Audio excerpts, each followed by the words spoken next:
Vamos iniciar então um assunto da palavra do Senhor. Vocês conhecem, estou procurando aqui, aquele versículo que diz que a voz do povo é a voz de Deus? Onde é que está escrito? Nem? Vocês não sabem? Onde é que está escrito? Está na Bíblia? Onde é que tem esse versículo aí? Mas eu já vi os crentes dizer as quantas vezes a voz do povo é a voz de Deus.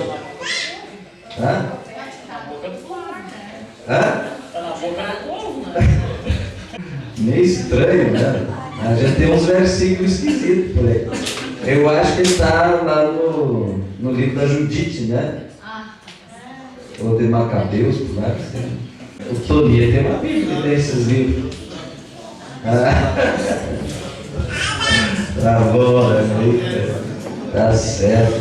Como eu disse, esta é uma reunião para preparação de obreiro, aperfeiçoamento de líderes, mente e mentis. Por isso, a gente convocou exatamente aqueles que já têm algum cargo, alguma função na igreja, e o nosso objetivo é esse. E começando com esse assunto, eu não vou ler uma palavra de início aqui, porque nós vamos estar citando várias passagens bíblicas daqui para frente. Então, primeiro, quem está ocupando alguma função de liderança, grande ou pequena que seja, ele está sujeito a algumas pressões. E às vezes, em hora de decisão, alguma coisa, às vezes tem essa expressão: a voz do povo é a voz de Deus. Os políticos usam muito isso, porque o seu voto pode decidir alguma coisa, mas nem sempre é assim. Êxodo 32 tem uma história, e quando Moisés voltava do monte, ouviu a voz do povo, mas aquela voz do povo era uma voz em torno de um ídolo. O povo pressionou Arão, e Arão foi fraco, tomou ouro e fez um bezerro de ouro para aquele povo adorar. E aí o Moisés ouve aquele alarido no acampamento, no arraial dos judeus. Então a voz do povo ali era em torno de um ídolo. Atos 12:22 fala de outro momento, que o povo viu Herodes discursando, e o povo dizia assim: não é a voz do homem, é a voz de um Deus.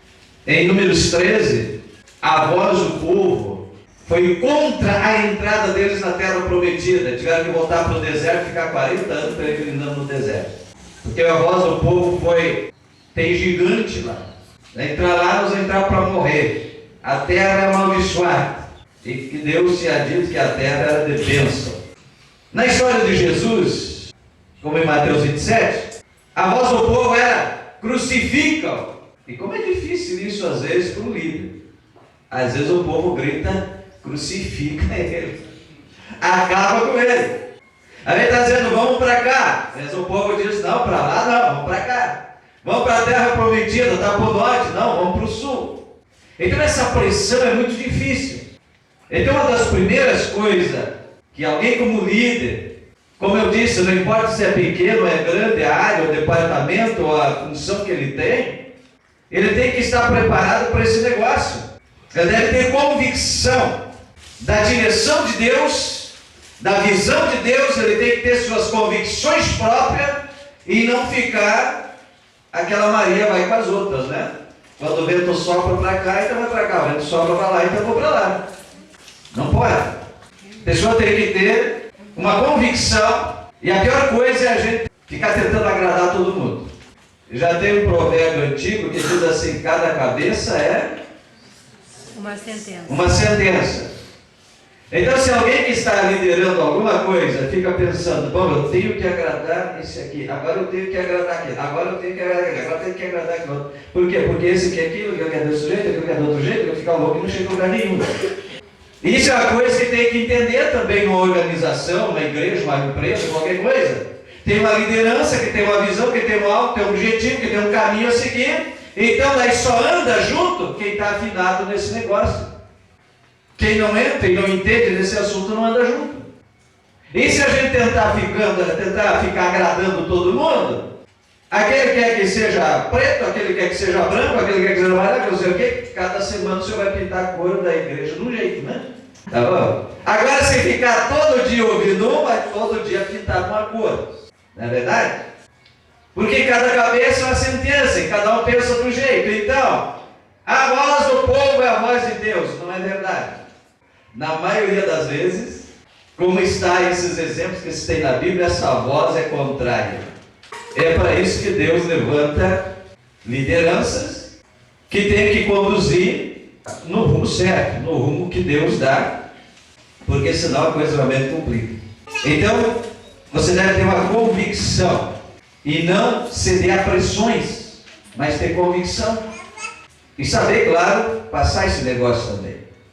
Mas um exemplo, a própria pessoa do Senhor Jesus.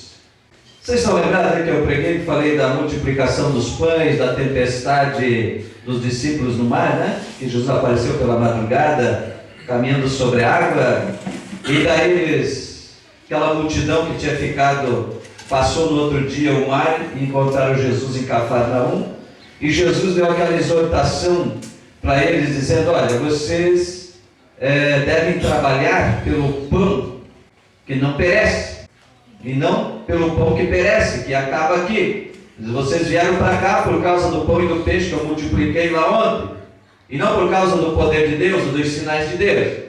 Então Jesus deu aquela exortação.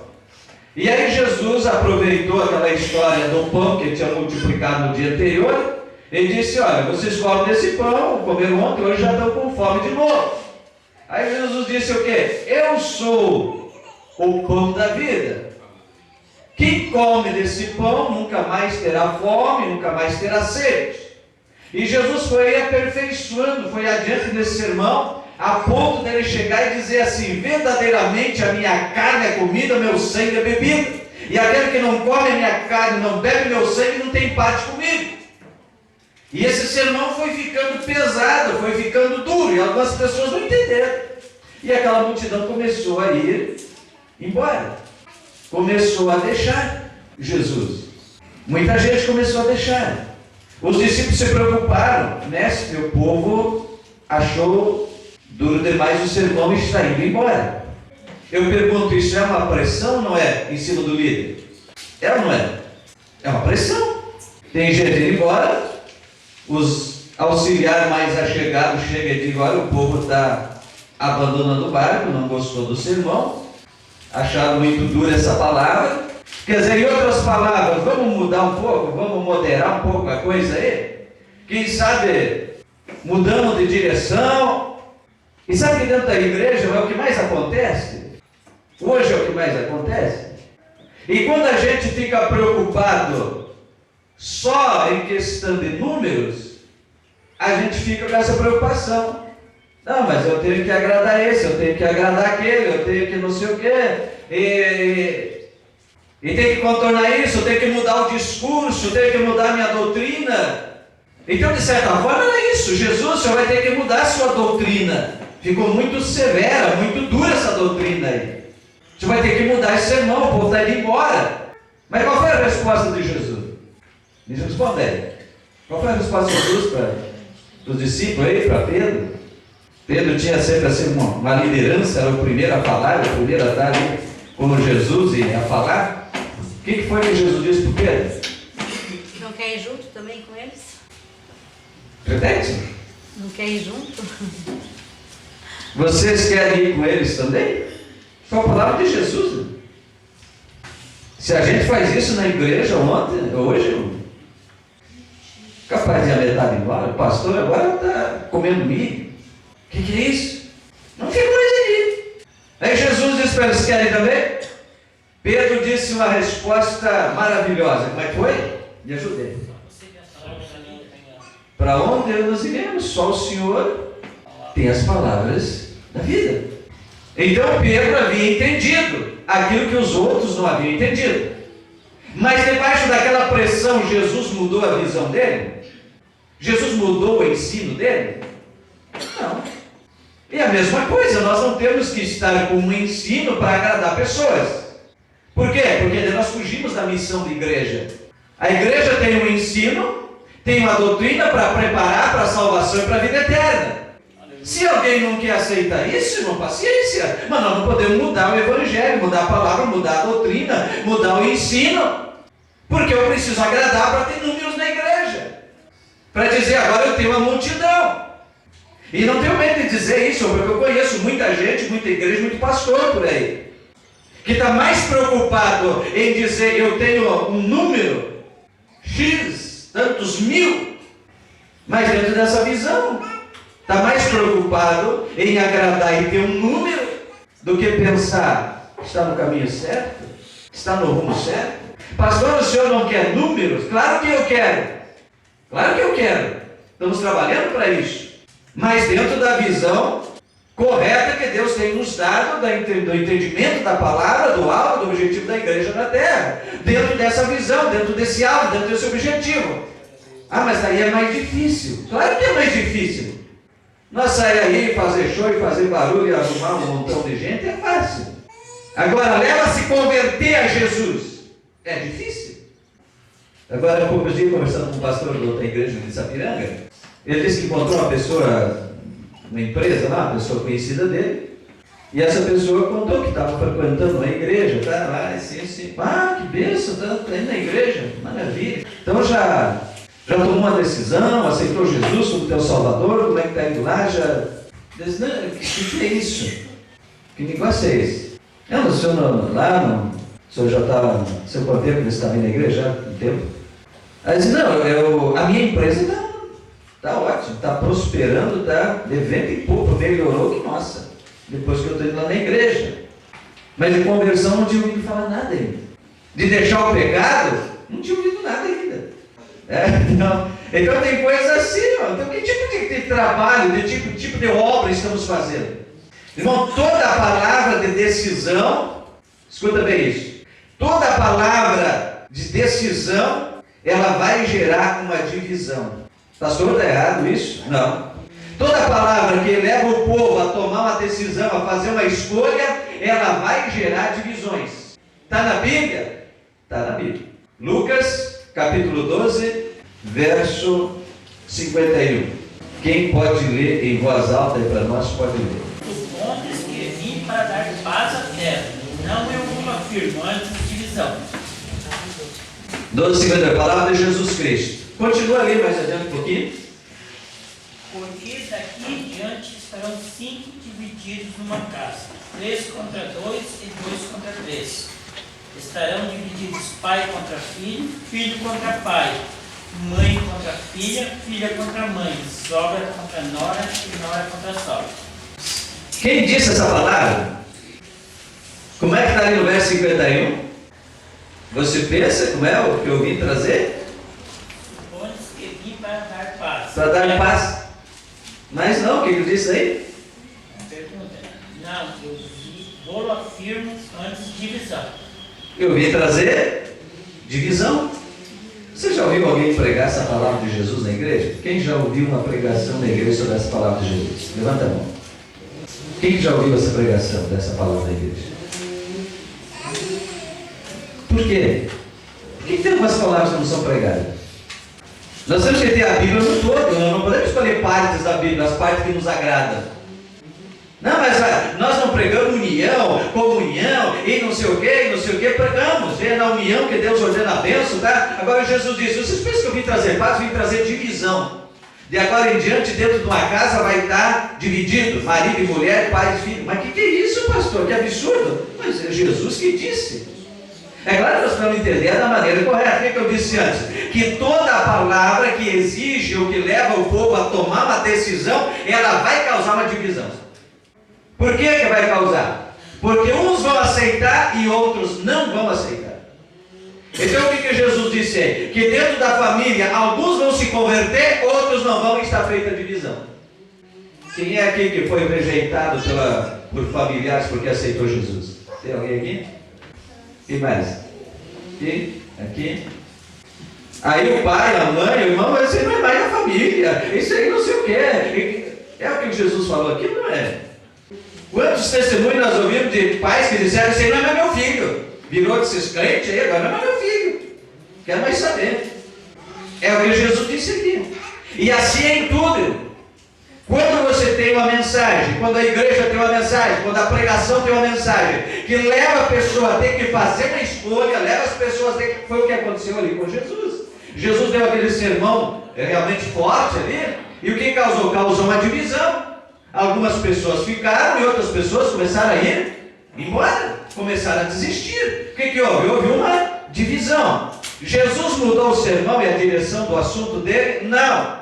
Então o que Jesus quer? Que fique com ele aqueles que entenderam a salvação, que entenderam a missão dele. E o que nós queremos na igreja? A mesma coisa. Queremos ganhar as pessoas, queremos aquelas pessoas que vêm, que entendem o evangelho, que se convertam. Claro que vem alguns, ouvem, recebem os milagres, multiplica o pão, multiplica o peixe, multiplica a empresa dele, cura a enfermidade dele, mas aí ele não aceita o caminho da salvação e volta embora. Recebeu algumas bênçãos, recebeu o testemunho de Deus na vida e voltou. Entristece a gente? Claro que entristece. Mas a gente tem que passar por isso. Outra coisa, um outro assuntozinho aqui. Aquele outro versículo bíblico. Toda verdade tem que ser dita. Onde é que está escrito? A verdade tem que ser dita. A verdade tem que ser dita. E aí complica um pouco as coisas, né? Provérbios 25 e 11. Como maçãs de ouro e salvas de prata, assim é a palavra dita ao seu tempo. Eclesiastes 5:3 diz que a voz do tolo vem da multidão das palavras. Quero dizer com isso, irmão, que a palavra de um líder, ela tem peso, e ela tem uma influência, um impacto maior que a palavra de qualquer outra pessoa. Claro que isso também é proporcional ao tamanho da liderança de cada um. Então, quem lidera um grupo menor, ou alguma coisa menor, ou maior, conforme nessa posição, é o impacto que tem, mas sempre que a pessoa tem uma liderança, a palavra dele vai ter um impacto maior. A palavra dele vai ter uma influência maior nas pessoas que ouvem. Por isso a importância de cada um saber como é que está sendo o seu discurso, o que está dizendo, o que está falando, como está agindo. Observe que pessoas que não têm liderança nenhuma, a gente fala, ninguém dá bola. Você já notou às vezes algumas expressões do presidente que saem em tudo quanto é jornal? Se ele pisar na bola, então, com alguma meia palavra, mas se é um de nós, ninguém dá bola. Ninguém sabe quem lá disse tal coisa, ninguém dá muita importância. Mas você sai da boca do presidente, dá em tudo quanto é jornal, né? Isso aí, em seguida tem algumas gafas por aí, né? Todo mundo fala, todo mundo mostra, não sei o quê.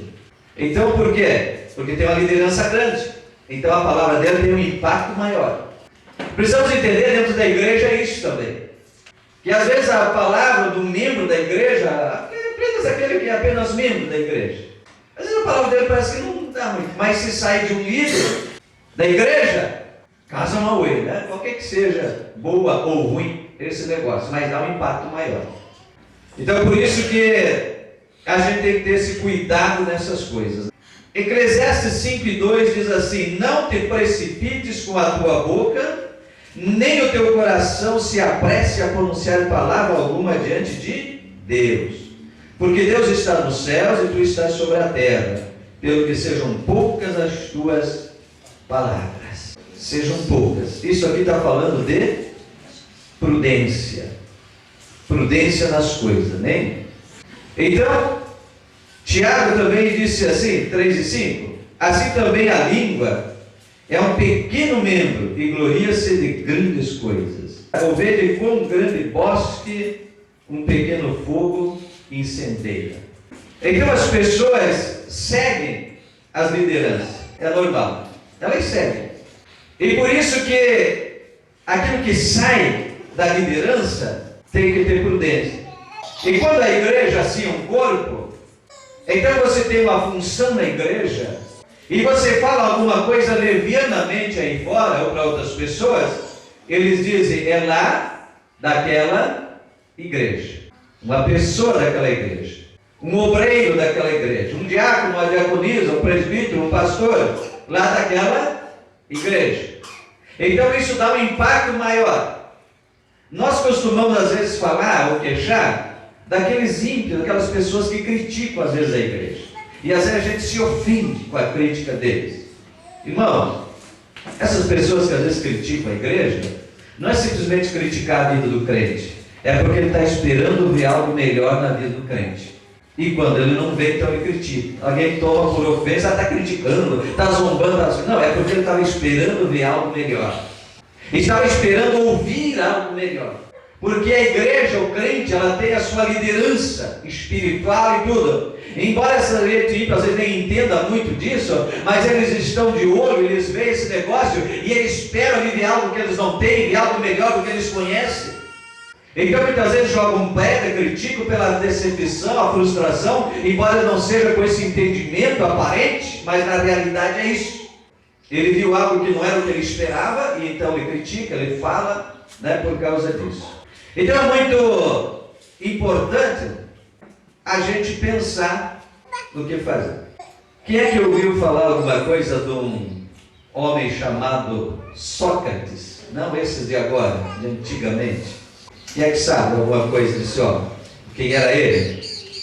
O Sócrates foi um filósofo, nascido em Atenas, na Grécia, no ano 470 a.C. Tão antigo, tão antigo. Mas tem uma história muito interessante que tem passado esse século. Diz que chegou um moço apressado e disse: olha, eu tenho algo para lhe falar a respeito de uma pessoa. Diz que antes dele continuar falando, esse homem, o Sócrates, esse filósofo, homem sábio, disse: espera aí um pouquinho. Antes de tu me falar qualquer coisa, esse assunto já passou pelas 3 peneiras? Daí aquele moço disse: o quê? Que negócio é esse? Que peneira? Aí não, já passou pelas 3 peneiras o assunto aí? A primeira delas, disse Sócrates, é a peneira da verdade. O que você quer me contar? Ou para os outros? Primeira coisa, ela é uma coisa verídica? É um fato? É uma verdade? Aí vem aquela história que a gente costuma dizer: toda verdade tem que ser dita. Nem sempre. Então esse homem disse para o moço esse: é uma verdade? Muito bem. Se é verdade, então você deve passar na segunda peneira. Aí diz: qual é a segunda? A bondade. Por quê? O que você vai contar a respeito de outros é uma coisa boa? Vai ajudar a construir ou a destruir a vida e o caminho dessa pessoa? É uma coisa boa? Se o que você quer contar é verdade e é uma coisa boa, já passou das duas, então alguém já podia dizer: ótimo, é a verdade e é uma coisa boa, então eu já posso falar para todo mundo. Aí diz o homem sábio aí: tem mais uma peneira, a terceira. Você já passou pelas duas, então vai para a terceira. Qual é a terceira? A necessidade. Convém contar, é necessário, vai resolver alguma coisa, vai contribuir para o bem do planeta? É necessário contar isso? Então fala. Se não é, então você deve ser o ponto terminal do assunto. Sepulta e enterra isso aí, porque é uma fofoca a menos para envenenar o povo. Interessante, né? É um problema a menos por aí. Então você deve sepultar isso aí. Mas tem gente assim que parece que tem uma coceira na língua para sair falar de coisa ruim. E às vezes ainda usa essa desculpa, esse versículo que não é da Bíblia. A verdade tem que ser dita. Mas você vai só prejudicar, para que dizer? Pastor, mas daí não é mentir? Não, senhor, mas é sabedoria. Saber dizer as coisas certas no momento exato. E saber também interromper o fluxo de alguma coisa que pode ser uma verdade, mas não vai contribuir. Não vai ajudar. Então tem verdade, o que é verdade. Mas se você espalhar, só vai acabar. Só vai destruir. Então esse assunto aqui, desse homem sábio, realmente é interessante. A verdade, a primeira peneira. A segunda, a bondade. E a terceira, a necessidade. E essas coisas, irmãos, realmente são importantes para nós. Para você que tem alguma ocupação, e talvez você seja apenas o líder da sua família. E você já notou isso, que tem pessoas que é líder na família? Irmãos, irmãs, cunhado, pai e mãe, tudo recorre a essa pessoa? É ou não é? Porque a pessoa que tem uma liderança, às vezes ele tem uma liderança dentro da família só. Às vezes ele não tem um cargo de liderança numa empresa ou dentro da igreja, mas dentro da família dele ele é um líder. As pessoas da própria família precisam tomar uma decisão, fazer uma coisa aí para aquela pessoa. Tudo é assim, tem os líderes, tem os liderados em tudo na nossa vida. E pode ver que as lideranças podem ser mal, podem ser boa ou ruim, sempre tem seguidores. Olhe para a história da humanidade. Às vezes, péssimas lideranças, mas por mal, mas arruma seguidor. Todo tipo de liderança arruma seguidor. Aquelas seitas que tem por aí, que há uns anos atrás levaram centenas de pessoas ao suicídio. Então, uma coisa louca, mas as lideranças, qualquer liderança sempre arruma seguidor. Então toda liderança sempre arruma seguidores, seja ela para o bem ou para o mal, sempre tem. Então o mundo é assim, é composto de líderes e de liderados. Então a palavra de um líder tem um peso, tem um impacto maior.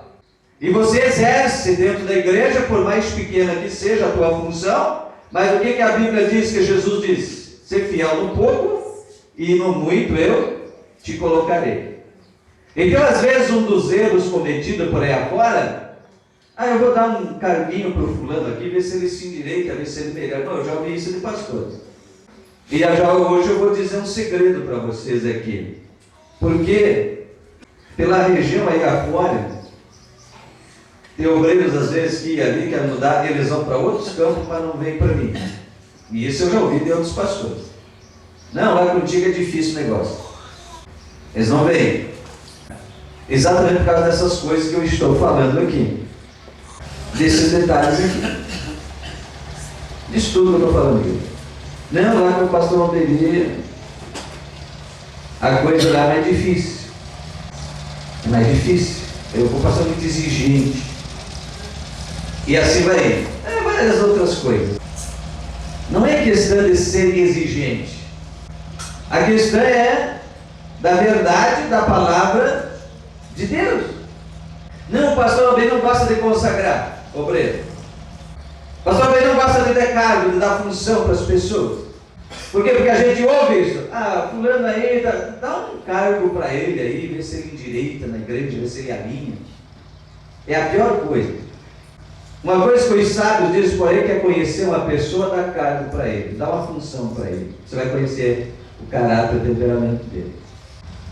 Então esse negócio, dar alguma função, algum cargo, algum título para agradar, para segurar essa pessoa na igreja, a pior coisa que tem. Você arruma um câncer. Vai dar um prejuízo muito maior. Não é por aí o caminho. O caminho é da fidelidade, é da sabedoria, é da direção de Deus, do Espírito. Você tem que andar nisso, alicerçado na palavra de Deus. Mas o cargo e a função é para aquele que está preparado para isso. Jesus não chamou os discípulos e disse: olha, a seara realmente é grande e os trabalhadores são poucos. Olha, o Pai, é o Senhor da seara que manda trabalhador para a sua seara. Mas quando eu olho na Bíblia, diz que tinha multidões seguindo a Jesus. Como é que tinha multidões seguindo a Jesus e ele olhava e dizia: não tem trabalhador para a seara? Então prova que Jesus não pegava qualquer caco ali da rua e dizia: agora você é diácono, agora você é presbítero, agora eu vou fazer de você um pastor. Qualquer pessoa não convertida, não fiel, que não é companheiro da obra, que não dá as mãos, que não faz a coisa junto, mostra que Jesus não pegava qualquer caco, não. Mas ele não tinha um Judas? Tinha. Ele sabia. Mas como ele disse, porque estava escrito, profetizado, que haveria um que era um diabo. Então ele aturou aquele diabo até a morte, porque estava profetizado na Bíblia. Agora para hoje não. Para a seara não. Fidelidade primeiro, depois título, depois posição. E ele me contou que um irmãozinho lá, ele falou na igreja, para os obreiros lá, os irmãos, para trabalhar, evangelizar, convidar, fazer a pessoa na igreja, fazer uma visita, trabalhar na obra. Aí esse irmãozinho mandou um recado para ele: mas eu já faço um favor para o pastor de ir na igreja, para que eu trabalho?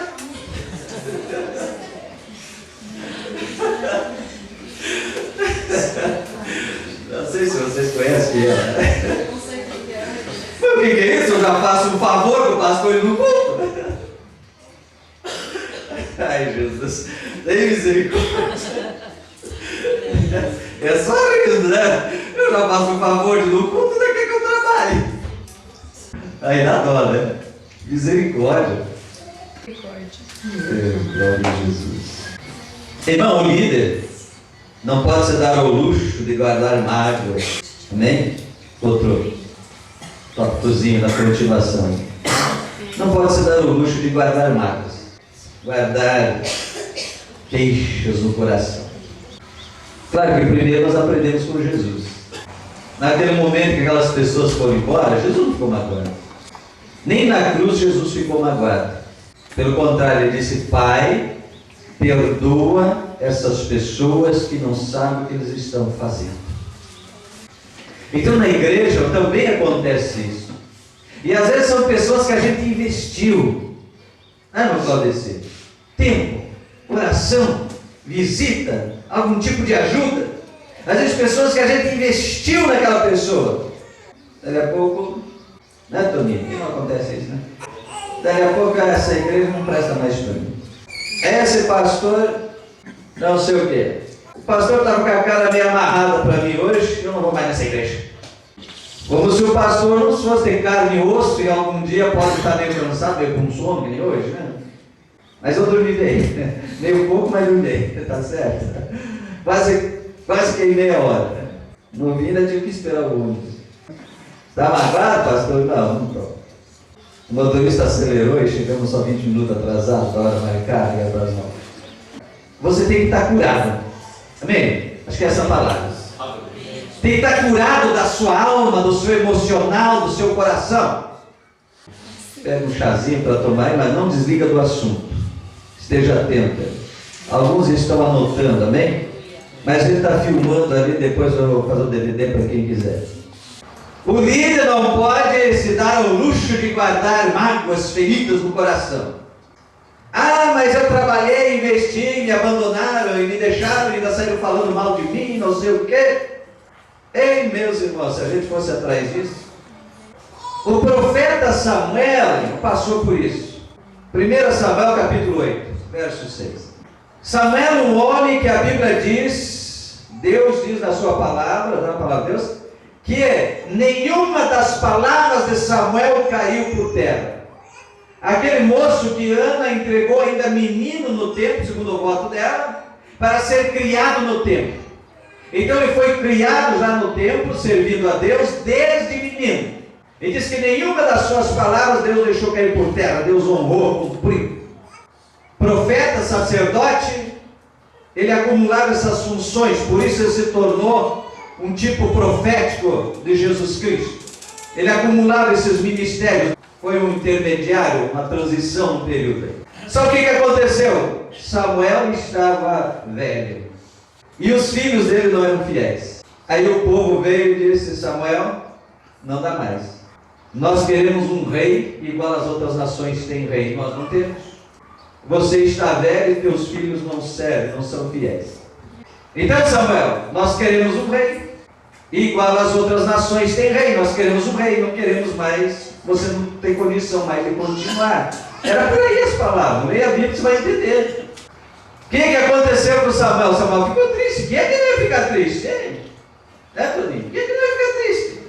Mas eu sirvo a Deus desde a minha infância. Lidero esse povo desde a minha infância.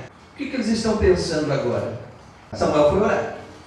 Senhor, o Senhor está ouvindo as palavras desse povo? Senhor, o Senhor presenciou a atitude desse povo? Agora eles não me querem mais para líder, eles querem um rei igual às outras nações pagãs. Aí o Senhor respondeu a Samuel, disse: Samuel, não foi a você que eles rejeitaram. Está no verso 7 desse 1 Samuel 8. Pois não te tenho rejeitado a ti, antes a mim me tenho rejeitado, para que eu não reine sobre eles, conforme a todas as obras que fizeram, desde o dia que tirei eles do Egito até o dia de hoje. Quer dizer, tudo que Deus tinha feito na saída do Egito, deserto, dado-lhes a terra prometida, estavam lá todos esses anos. Agora o Senhor diz: Samuel, não foi você. que eles rejeitaram, mas foi a mim. Então, muitas vezes, a gente toma as coisas pessoais. Ah, Senhor, fulano saiu da igreja, me rejeitou a igreja, a nossa liderança, o nosso trabalho. Ah, Senhor, que tristeza. E Deus disse, não foi você, foi a mim que eles rejeitaram. Como assim, pastor? Ele não rejeitou o Senhor, ele saiu daqui e foi para outra igreja. Mas por que saiu daqui? Porque não aceitou a visão, o ensino, a doutrina, não aceitou a liderança. E aí a gente pergunta, e essa liderança não é dada por Deus? É. Não é dirigida por Deus? É. Então rejeitou a quem? Deus. E desse tipo de pessoa não prospera na vida. Primeiro, porque ele não gostou daqui e vai ali para outra. A hora que mexer nos calos dele, não gosta mais de lá também, vai para outra. A hora que mexer na feridinha dele do lado, sai de lá e vai para outra. É o tipo de gente que nunca prospera enquanto não aprender a aceitar o agir de Deus e deixar Deus trabalhar. Mas eu estou falando do líder. Então nessas questões é muito fácil o líder guardar mágoa e aí adoecer e prejudicar o ministério, a vida dele, a liderança dele. Adoecer espiritualmente, na alma. Porque a pessoa, quando ela está com o coração magoado, agora eu lembro da palavra do pastor Vitor Hugo lá, que ele usou as 3 figuras, né? Como é que era? Me ajuda aqui. Corpo, alma e espírito. Mas que quando Deus quer a unção vem, ela toca no espírito. Então vamos botar aí, olha, ela vem, ela toca no espírito.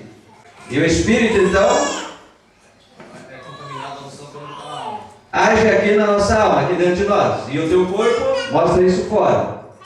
Nosso corpo é o contato com o mundo físico. Nosso espírito é o contato com o divino.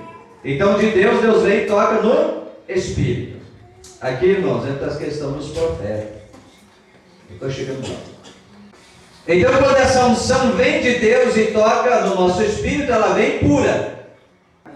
Mas se a nossa alma está ferida, ela vai misturar com os nossos sentimentos e vai sair aqui contaminada. Aí você já viu o profeta que chega assim para o dedo do nariz do outro. É assim diz o Senhor para você e não sei o que. Papai acaba com a vida do outro. Então você vai sumir no chão. Meu Deus. Então por isso você não pode estar guardando mágoas, feridas, preconceitos, porque isso vai contaminar aquilo que vai vir de Deus para você, que você tem que passar. Entendeu? Porque o segredo da liderança cristã é isso. É você receber de Deus e passar para aquelas pessoas que vão te seguir. Então se você está recebendo de Deus, mas está com o coração contaminado, vai estar passando uma unção contaminada, uma coisa doentia, e aí arruma um bando de doentio.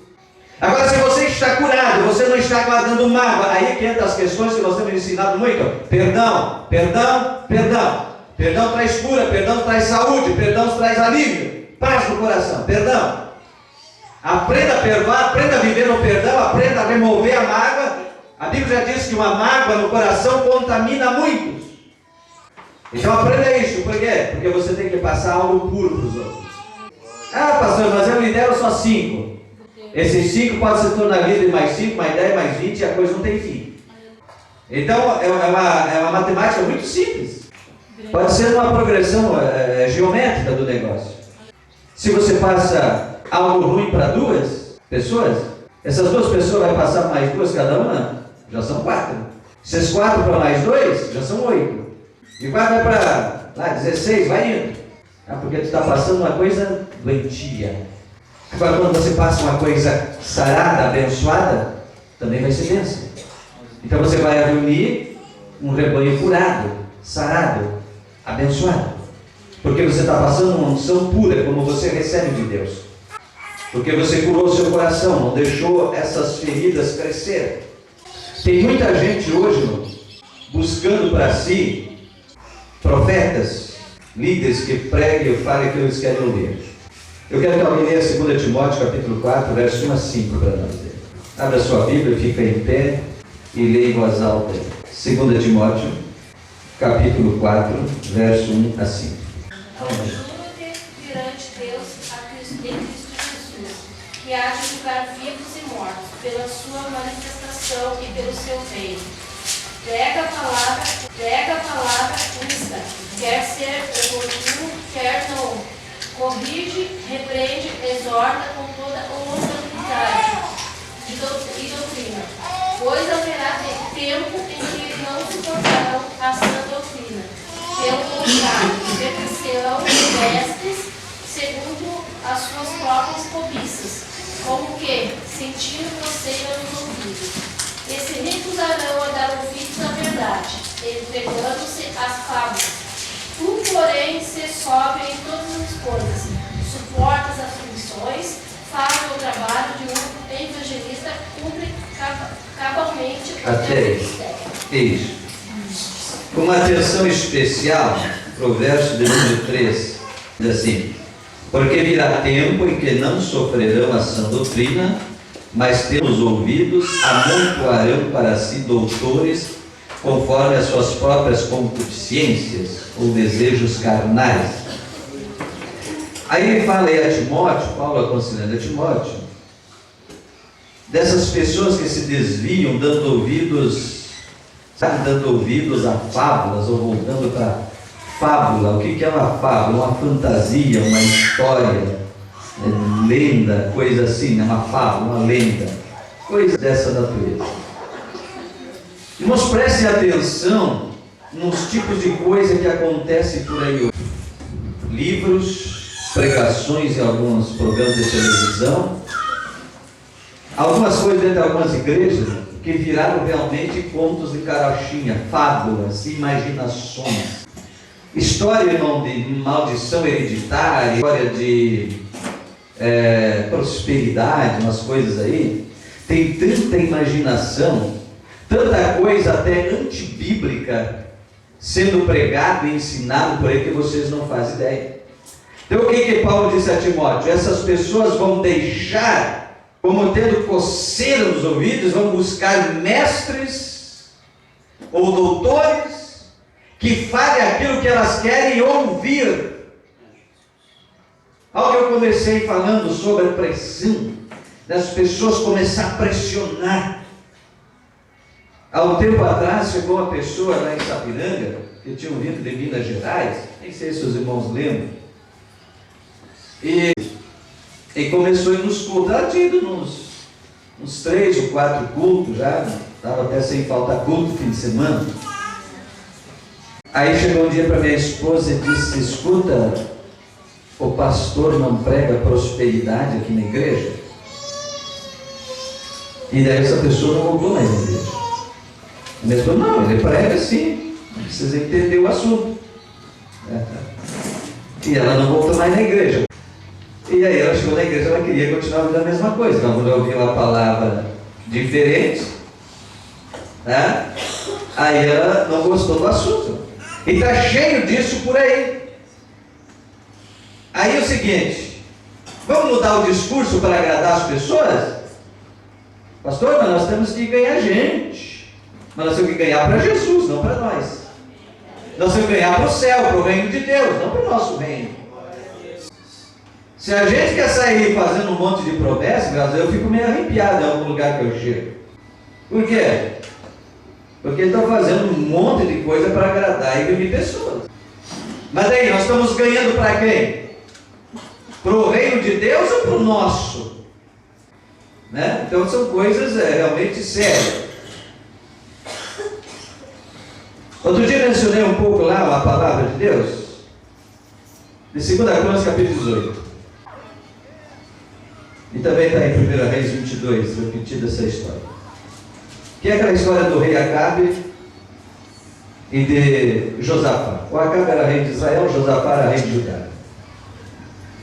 Josafá era um homem fiel. Quando ele assumiu o reino do norte, do sul de Judá, ele buscou limpar Israel da idolatria, do pecado, ele buscou a lei de Deus e determinou pessoas a ensinar em todas as cidades. E Diz que Deus se agradou e abençoou a vida de Josafá. Que até os filisteus traziam um presente. Os filisteus sempre foram inimigos de Israel, né? É histórico. Aquele inimigo, aquela pedra no sapato, a vida toda de Israel, eram os filisteus. Né? Mas que até os filisteus estavam pagando imposto, fazendo tributo para Josafá. O reino enriqueceu, prosperou e houve um temor das outras nações e não guerrearam. Pelo contrário, davam presentes, porque viram Deus em Judá, no reinado de Josafá. As pessoas temeram, as outras nações não fizeram guerra, passaram a pagar tributos e a dar presentes, e isso prosperou, está entendendo? Aleluia. Mas o que foi o segredo? Deus na nação.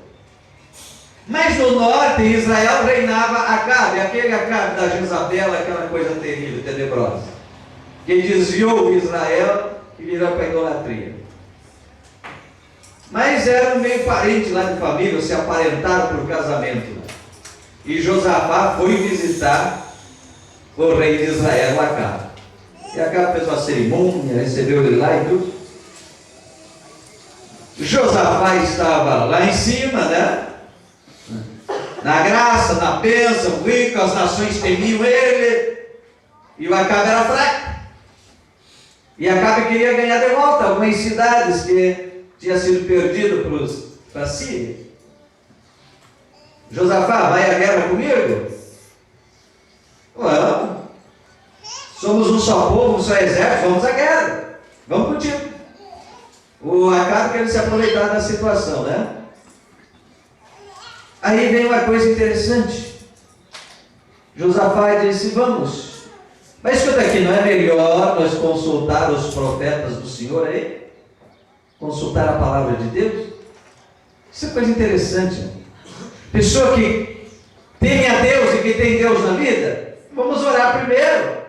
E naquele tempo, eram só os profetas que tinham palavra de Deus assim, os outros não. Era só profeta. Então vamos consultar a palavra de Deus pelos profetas. Se devemos ir à guerra ou não, se Deus vai nos dar vitória ou não, né? Vamos consultar. O Josafá era crente. O Acabe não. Aí o Acabe disse, tá bom. Foi lá e chamou 400 profetas. Meu Deus, eu já fico feliz quando Deus levanta um profeta para falar comigo. Mas eu já fico num pé só, dando glória a Deus, quando aparece um profeta de verdade, cheio da graça de Deus, para me profetizar. Agora vem 400. Hein, uma benção, uma benção. 400 profetas. E todos eles profetizando. Oh, e vai, e Deus é contigo, e a vitória é tua, e vai ser bem, você vai destruir os assírios, todo não sei o que, Teve um lá que ainda pegou uns ferros, fez um chifre de ferro, e disse, com isso aqui você vai despedaçar o rei da Síria, não sei o que, Benção pura. Mas daí o Josafá olhou para o rei Acabe e disse, não tem mais um profeta do Senhor aí? Já tem 400 homens, quer mais um? Podia ser uma ofensa para o Acabe? Podia, o que é? Está duvidando? Te trago 400 profetas e você não está satisfeito? Mas o Josafá disse assim, não tem mais um profeta do Senhor aí? Josafá sabia que tinha mais alguém. Ele viu que estava um espírito mentiroso naqueles 400 profetas. Ele viu que a coisa ali não estava fechando. Porque ele era crente. Porque ele era convertido, porque ele tinha o coração voltado para Deus. Então ele viu que a coisa estava errada. Acabe, não tem mais nenhum profeta do Senhor aí que possamos consultar? Aí o Acabe diz, tem mais um aí. Tem mais um. Mas ele nunca profetiza coisa boa para mim. Só coisa ruim. Só coisa ruim. O Josafá ainda disse, Acabe, não fala assim do homem de Deus. Josafá era visitante lá no reino do Acabe. Acabe podia estava com ele lá. Não fala assim do homem de Deus. Traz ele aí. Aí o Acabe chama um servo dele e diz assim: vai lá e traz Mica, o profeta. O homem vai lá. Chega às horas, o rei está te chamando. Mas faz o seguinte, olha irmão, escuta bem isso. Escuta bem como é que o inimigo trabalha. Escuta bem. Se não é assim que ele faz muitas vezes comigo e contigo. Aquele enviado, o eunuco que o rei enviou a chamar o profeta Mica, chegou e disse assim para ele: o rei está te chamando, ó, mas é o seguinte, já tem 400 profetas lá profetizando bênção para o rei. Vai lá e diz a mesma coisa. Não te complica, você está sempre na contramão, o rei não gosta de ti, tu está sempre falando a verdade, coisa ruim para o rei. Mas o rei era desviado, seguia a mulher dele, a Jezabel, corrompeu a nação toda na idolatria, na prostituição e tudo. Não é que houve coisa boa. Mas o enviado aí chegou e disse: olha, não te complica, tu já é perseguido, tu já é marcado, vai lá e fala a mesma coisa dos outros. Você pensa que esse tipo de tentação não chega para a gente? Mas não, peraí, muda teu discurso, prega igual os outros, ensina a mesma coisa que os outros, fala igual os outros. Para que você tem que ser diferente? Por que você está na contramão? Vai lá e fala igual os outros, faz o mesmo discurso dos outros, aí você vai prosperar. Tenha dó de ti, vai lá e fala igual os outros, para o rei não te dar uns açoites lá, você vai lá e fala igual os outros. O homem disse assim: o que o Senhor me mandar falar, isso eu vou dizer. Opa! Amém? Que o Senhor me mandar, isso eu direi. E ele foi. Chega lá na frente do rei. Escuta, qual é a palavra de Deus para nós? Vamos à guerra contra a Síria ou não? Prosperaremos ou não? Eu acho que eu fico assim meio sarcástico, um negócio assim. Não, rei, pode ir, Deus é contigo, Ele vai te dar vitória contra a Síria. O Acabe se indignou. Quantas vezes eu tenho que te conjurar para que me digas a verdade? Então Acabe sabia qual é a verdade, e por que não seguiram? Ele sabia qual é a verdade. Aí o Mica disse: está certo, Deus me mostrou Israel espalhado no campo sem líder, como um rebanho de ovelhas sem pastor. Se tu for, você não volta. Eu não disse, Josafá, que ele só profetiza coisa ruim para mim? O que Paulo disse? Mas isso foi lá em Israel antes de Cristo. Mas nós não lemos em 1 Timóteo o que Paulo escreveu a Timóteo? Nos últimos dias terão coceira no ouvido, não suportarão o ensino da palavra de Deus e vão arrumar mestres para si que falem aquilo que eles querem ouvir. O Acabe tinha arrumado 400 profetas para profetizar o que ele queria ouvir, e o único profeta ainda fiel de Deus, ele sentia mais algum, devia ter, mas que tinha coragem de enfrentar ele, era esse ele não queria ouvir, mas arrumou 400 mentirosos para ele. E está cheio de gente aí, irmão, que não quer ouvir, aprender e entrar pela palavra de Deus, então sai atrás de profetada por aí. Está cheio disso no meio das igrejas evangélicas hoje, nós tudo. Está cheio de gente no nosso meio desse tipo. Hoje eu vou lá para Porto Alegre porque tem um profeta lá que eu vou lá ouvir. Hoje eu vou lá para Santa Maria, vou lá para Parmeira, tem uns de faca, tem uns profetas de faca e facão lá. Eu vou lá ouvir. Lá para Soledade, tem uns de 38. Não está cheio disso? Mas não quer parar e ouvir, e aprender e entrar pelo caminho, que é ouvir profeta. E profeta, no Antigo Testamento era um pouco diferente de hoje, era mais ou menos isso que eu estava falando, eram os únicos que tinham a palavra de Deus para o povo. Agora, hoje nós temos a igreja, e quando nós falamos na igreja em profetas, eles pensam na imagem do Antigo Testamento, e é por isso que tem esses profetas que fazem essas coisas hoje. Quem é os profetas de Deus hoje? É todos os pregadores da palavra, porque a palavra é a profecia. Quando nós estamos pregando a palavra de Deus, nós estamos sendo os profetas do Senhor. Mas se não chegar, Deus me deu uma visão assim, não é profeta? Isso aqui é profecia, isso aqui é um profeta de Deus falando. Está entendendo? Então hoje é isso. Não é necessário a pessoa chegar e rodopiar e botar o dedo no nariz do outro e assim diz o Senhor para você e não sei o quê. Profeta hoje, quem está anunciando a palavra de Deus está sendo um profeta do Senhor. A maior revelação, a maior profecia é isso que está escrito. Ah, mas Deus não revela alguma coisa? Claro que Deus revela. Nós cremos que temos todos os dons aí na Bíblia. O obreiro de Deus, ele não pode se influenciar com a voz da maioria, e sim com a voz do Espírito Santo e da palavra de Deus. Ah, mas o povo quer isso, a maioria quer isso, o povo está pedindo isso, não sei o quê. Vai para Deus e traz aquilo que realmente é de Deus. Porque é isso que cura, que salva, que transforma, que muda. É aquilo que vem de Deus e não aquilo que o povo vem do povo, o que o povo quer. O que eu quero, o que você quer. Tem que ser aquilo que vem de Deus. Em Êxodo capítulo 19, na escola do seminário nós estávamos falando.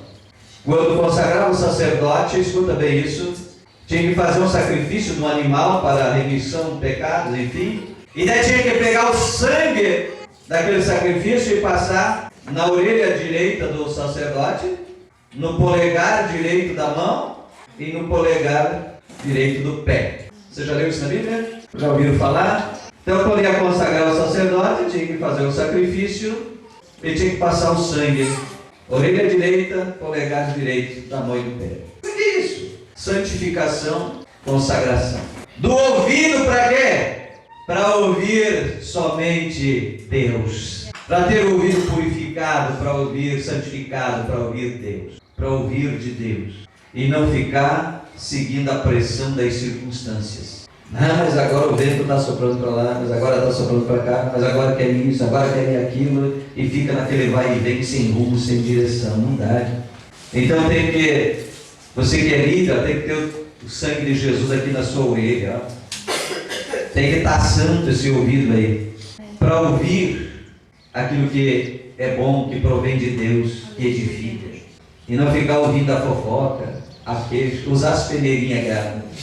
Quando chegar o fofoqueiro na sua casa, pega as 3 peneirinhas lá, do Sócrates. Tá bem? Pastor, você não está na Bíblia, mas ilustra muito bem essa verdade. Eu acho que esse homem conhecia a Bíblia.